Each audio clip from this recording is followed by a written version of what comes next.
Legalitas dan pergeseran kewenangan One Gate Policy dalam sistem pemungutan royalti lagu dan atau musik digital. Sebelum diterapkannya One Gate Policy, pemungutan royalti lagu dan atau musik di Indonesia dilakukan secara terfragmentasi oleh berbagai lembaga manajemen kolektif atau LMK. Kondisi ini menimbulkan inefisiensi potensi penagihan berganda serta ketidakpastian hukum bagi pengguna komersial.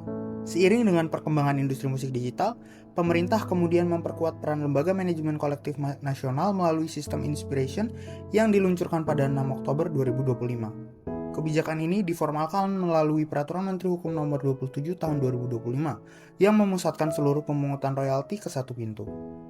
Meskipun bertujuan meningkatkan efisiensi, kebijakan ini menimbulkan pertanyaan besar, apakah One Gate Policy masih sejalan dengan semangat voluntary collective management yang diatur dalam pasal 87 dan 88 Undang-Undang Hak Cipta, atau justru telah menggesernya menjadi sistem yang bersifat semi-compulsory.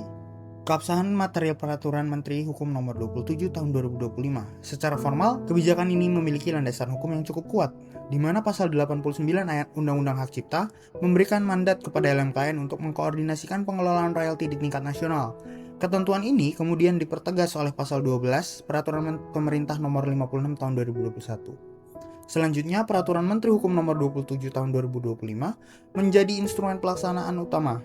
Pasal 3 junto pasal 18 ayat 1 dan 2 secara tegas memberikan kewenangan penuh kepada LMKN untuk menarik, menghimpun, dan mendistribusikan royalti, sementara peran LMK dibatasi hanya pada pendistribusian.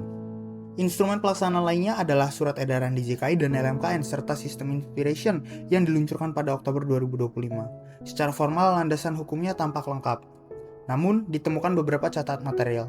Yang pertama, Undang-Undang Hak Cipta tidak secara eksplisit memerintahkan pembentukan sistem pemungutan yang bersifat terpusat dan wajib. Dalam Permenkum Nomor 27 Tahun 2025, kehilangan landasan delegasi yang kokoh. Kedua, kebijakan ini melanggar asas lex superior derogat legi inferiori, di mana Permenkum Nomor 27 Tahun 2025 mereduksi hak yang diberikan oleh Undang-Undang Hak Cipta kepada LMK dalam pasal 87 dan 88. Ketiga, surat edaran yang digunakan sebagai instrumen pelaksanaan bukan merupakan peraturan perundang-undangan menurut Undang-Undang Nomor 12 Tahun 2011. Surat edaran hanya bersifat administratif dan tidak dapat membatasi hak yang diberikan oleh undang-undang. Hal ini dapat dilihat pada tabel 2 yang membandingkan status kewenangan antara regulasi utama dengan instrumen One Gate Policy. Selanjutnya, analisis proses pergeseran kewenangan dari waktu ke waktu. Pada tahun 2014, Undang-Undang Hak Cipta masih menganut model voluntary collective management, di mana LMK menerima kuasa langsung dari pencipta sedangkan LMKN hanya berfungsi koordinatif. Pada tahun 2018, Permenkumham Nomor 36 Tahun 2018 memperkuat posisi LMKN sebagai pusat penghimpunan meskipun delegasi kepada LMK masih dimungkinkan. Titik balik terjadi pada tahun 2021, di mana melalui PP Nomor 56 Tahun 2021 Pasal 12 yang memberikan kewenangan penuh kepada LMKN untuk menarik dan menghimpun royalti secara nasional.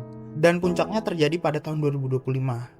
Melalui Permenkum Nomor 27 Tahun 2025 dan Sistem Inspiration, di mana LMKN memiliki kewenangan penuh sementara delegasi kepada LMK dicabut melalui Surat Edaran DJKI dan LMKN.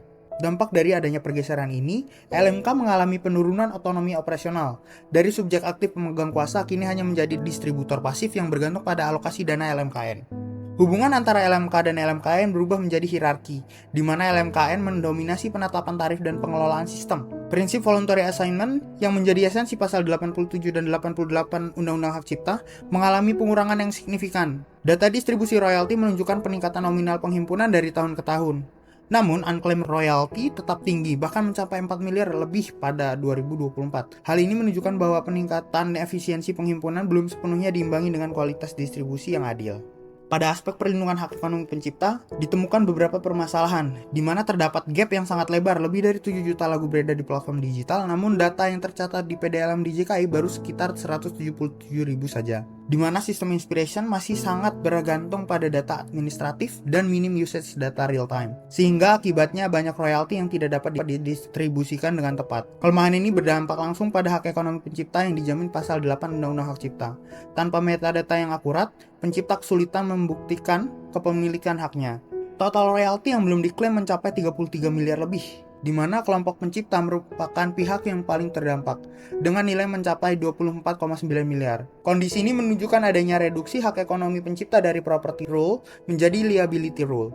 Pencipta tidak lagi memiliki kendali penuh atas karya mereka, melainkan hanya dapat mengklaim kompensasi melalui mekanisme administratif yang lemah. Kemudian, demonstrasi ratusan pencipta lagu pada Juni 2026 menjadi bukti nyata ketidakpuasan terhadap kebijakan ini.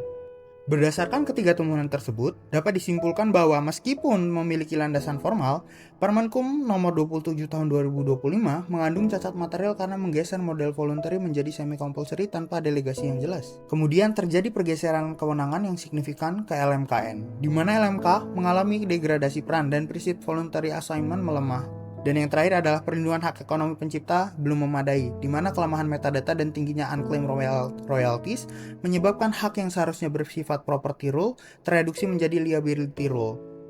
Simpulannya adalah Peraturan Menteri Hukum Nomor 27 Tahun 2025 memiliki landasan formal, namun mengandung cacat material karena menggeser voluntary collective management menjadi sistem semi-compulsory. Dan kedua, One Gate Policy menyebabkan pergeseran kewenangan yang signifikan ke LMKN dan menurunkan otonomi LMK. Dan yang ketiga adalah perlindungan hak ekonomi pencipta masih belum memadai akibat kelemahan metadata dan tingginya unclaimed royalty.